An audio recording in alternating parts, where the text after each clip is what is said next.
ጊዮርጊስ ጊዮርጊስ ሰማይ ስምከ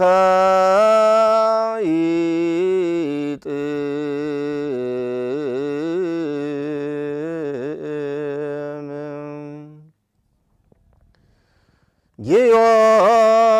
ጊዮርጊስ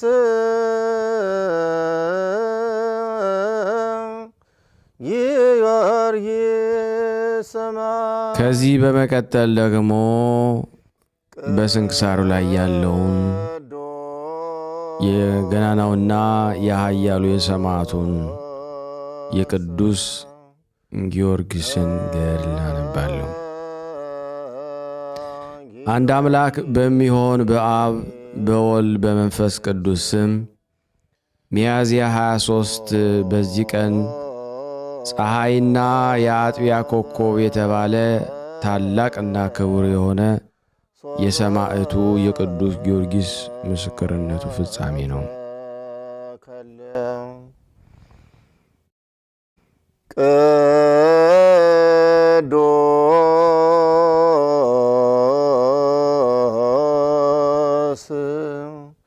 የዚህም ቅዱስ አባቱ መስፍን ነው። ስሙም አንስጣስዮስ ይባላል።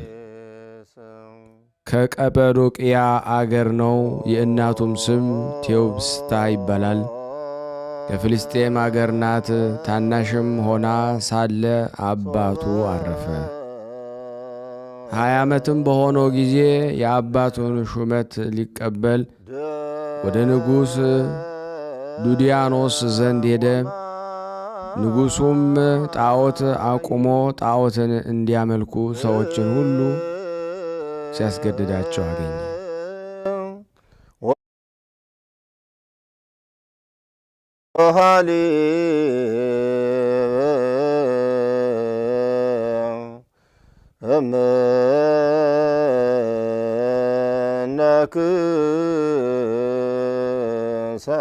ይህንን አይቶ ቅዱስ ጊዮርጊስ እጅግ አዘነ።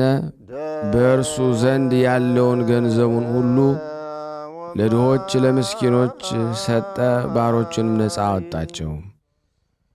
ከዚህ በኋላ በንጉሥ ፊት ቆሞ በክብር ባለቤት በጌታችን ኢየሱስ ክርስቶስ ታመነ። ንጉሡም አባበለው፣ ብዙ ቃል ኪዳን ገባለት። እርሱ ግን አልተቀበለውም። ለመስማት እንኳ የሚያስጨንቅ ስቃይን አሰቃየው። ጌታችን ግን ያጸናዋል፣ ቁስሉንም ያድነዋል። 3 ጊዜም እንዲሞት እርሱም እንደሚያስነሳው በ4ተኛውም የምስክርነት አክሊል እንደሚቀበል ነገረው። ቃል ኪዳን ሰጠው።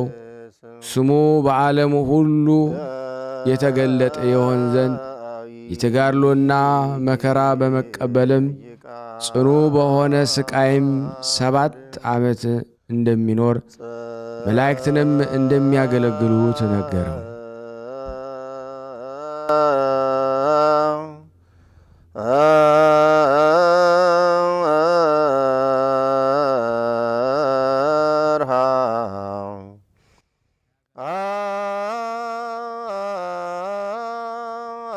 ንጉሡም ቅዱስ ጊዮርጊስ ባለመታዘዙና ባለመመለሱ እጅግ አዘነ። ስለዚህም አትናሲዮስ የሚባል ታላቅ ሥራየኛ አመጣ። እርሱም መርዝን ቀምሞ በጽዋ ሞልቶ አስማት ደግሞ እንዲጠጣ ለቅዱስ ጊዮርጊስ ሰጠው። ወዲያውኑ የሚሞት መስሎት ነበረ። ቅዱሱም ያንን ጽዋ ጠጣው፣ ምንም ጉዳት አልደረሰበትም።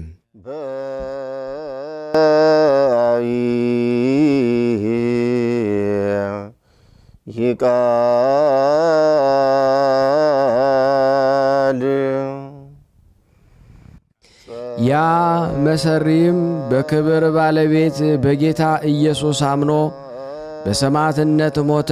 ከእርሱም ጋር ሌሎች ብዙዎች ሰዎች በሰማዕትነት ሙተው የሕይወት አክሊል ተቀበሉ።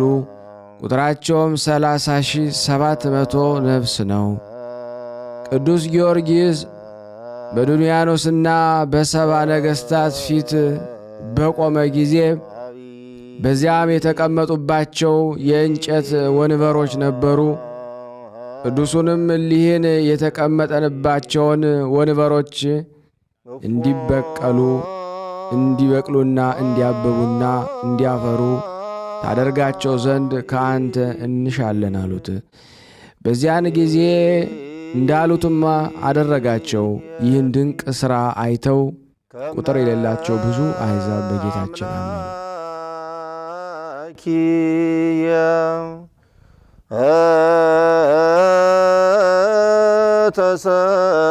ተሰቅለ ዲበ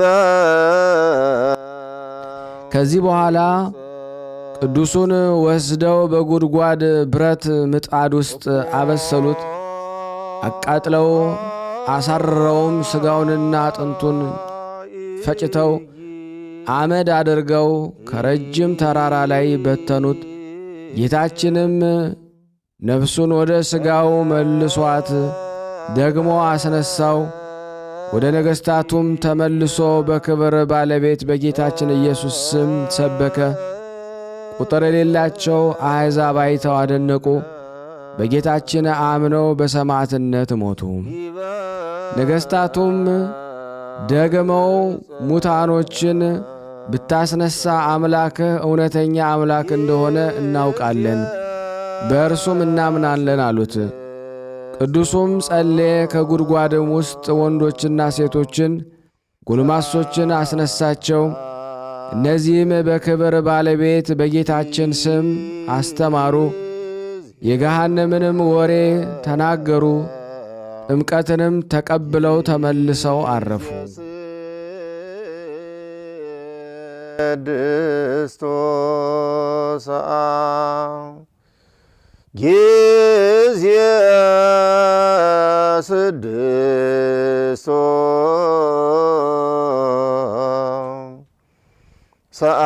ከሃዲያን ነገሥታት ግን ሙታንን ያስነሣ አይደለም የረቀቁ ሰይጣናትን አሳየህ እንጂ ብለው ተከራከሩ።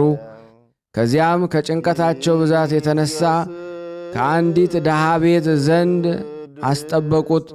እርሷም እንጀራ ልትለምንለት ወጣች።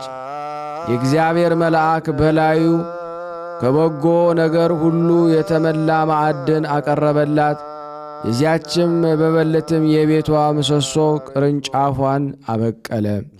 ታላቅ ጊዮርጊስም ወወፃ መንፈሱ ሶብዬ ያችም መበለት በተመለሰች ጊዜ የቤቷ ምሰሶ ቅርንጫፉ አብቅሎ ታላቅ ዛፍ እንደሆነ ስለ ማዕዱም ይህንን ታላቅ ምልክት አይታ የክርስቲያኖች አምላክ ሰው ተመስሎ ወደ እኔ መጣ አለች። ቅዱሱም እኔ አምላክ አይደለሁም የአምላክ ባሪያ ነኝ እንጂ አላት። እሷም እንዲህ ብላ ለመነችው፣ የአምላክ አገልጋይ ከሆንክ ቸርነትህ እንድትደርሰኝ እለምንሃለሁ። እውር፣ ደንቆሮ፣ ዲዳ፣ ጎባጣ የሆነ ልጅ አለኝና ታድንልኝ ዘንድ እለምንሃለሁ። ስለ ጌታችን እምነትህም አስተማራትና በመስቀል ምልክት አማተበው። ያን ጊዜ አየ። ቅዱሱም በሌላ ጊዜ እንዲሰማ እንዲናገርና እንዲሄድ እንዲያገለግለኝም እኔ እሻለሁ አላት።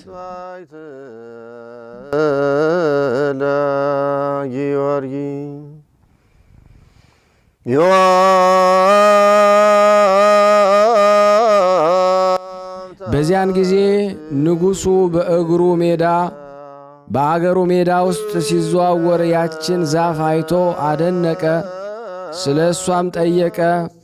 ቅዱስ ጊዮርጊስ በእርሷ ዘንድ የተቀመጠባት የዚያች መበለት የቤቷ ምሰሶ እንደሆነች ነገሩት። ንጉሡም ተቈጣ። ቅዱሱንም ከዚያ ወስዶ አስገረፈው፣ በመንኰራኵርም አበራዩት። ሙቶም ከከተማው ውጭ ጣሉት። ጌታም ከሞት አስነሳው። ወደ ነገሥታቱም ተመለሰ። ንጉሡም አይቶ ደነገጠ፣ ስለ ሕይወቱም አደነቀ።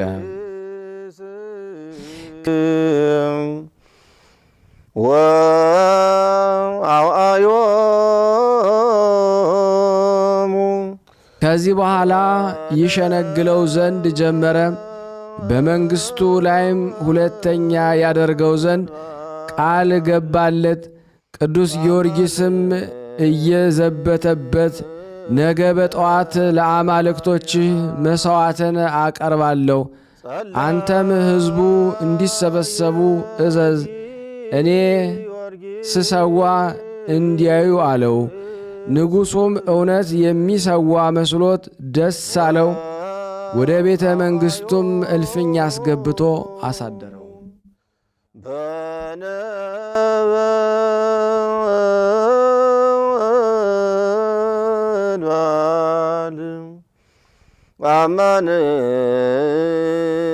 ለጸሎትም ተነሣ። የዳዊትንም መዝሙር አነበበ። የዱድያኖስን ሚስቱ እለእስክንድርያ ንግሥት ሰምታ ቃሉ ደስ አሰኛት።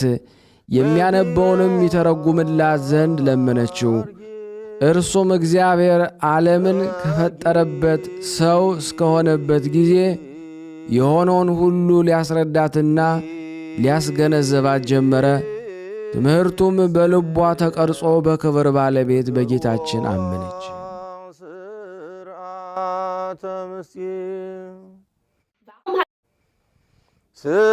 ስርዓተ ምስጢር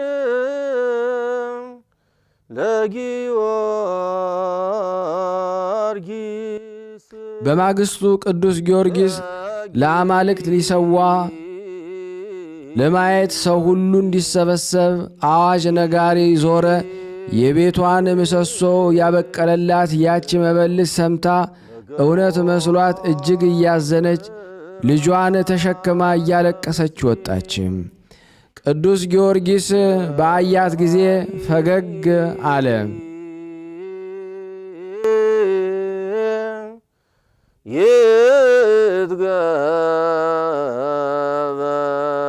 ይትገበር ዘሃሉ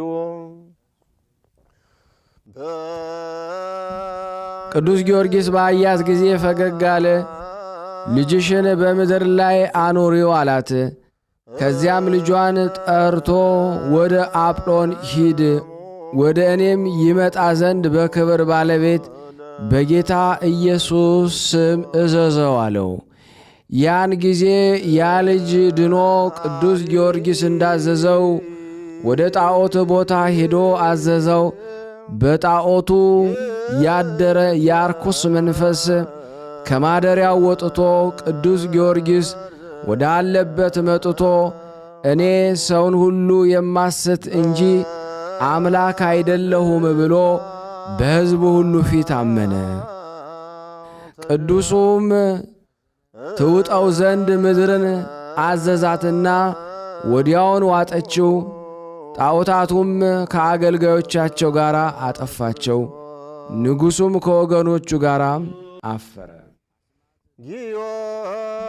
ብስጭትና ቁጣንም የተመላ ወደ ንግሥት ሚስቱ ዘንድ ገባ።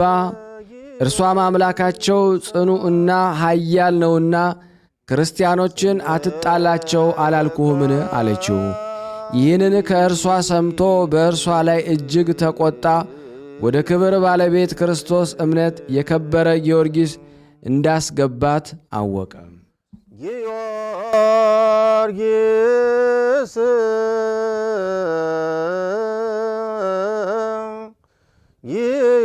ጊዮርጊስ ሰማይ።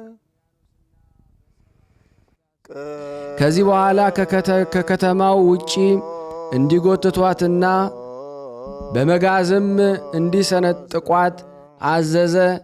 የሰማዕትነት አክሊልም በመንግሥተ ሰማያት ተቀበለች። በዚያም ጊዜ ጊዮርጊስ ሥራን ነገሥታቱ ሁሉ ደነገጡ። ኀፍረት ደግሞ እንዳይጨመርባቸው ከእነርሱ እንዲያርፍ ራሱን በሰይፍ ይቈርጡ ዘንድ እንዲጽፉ ንጉሥ ዱድያኖስን መከሩት። ያን ጊዜም የክብር ጊዮርጊስን ራሱ በሰይፍ ይቈርጡ ዘንድ አዘዘ። ድል አድራጊ ጊዮርጊስም እጅግ ደስ አለው። እሳት ከሰማይ ወርዶ 70ውን ነገሥታት ያቃጥላቸው ዘንድ መከራውም ከክርስቲያን ወገን ጸጥ ይል ዘንድ ጌታችን ለመነው። ወዲያው እሳት ወርዶ ከሰራዊታቸው ጋር 70ውን ነገሥታት አቃጠለቻቸው።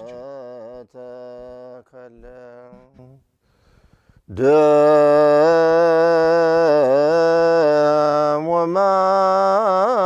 ወማይ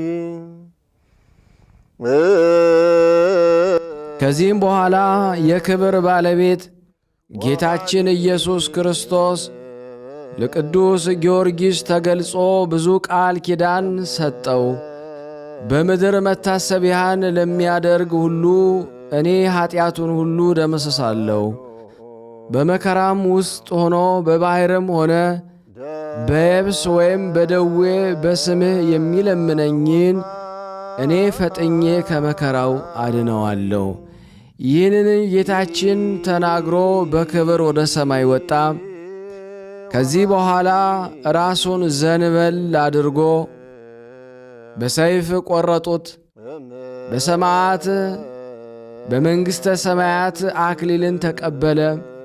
ከአገልጋዮችም የቀሩት ሥጋውን ወስደው በልብስ ጠቀለሉት።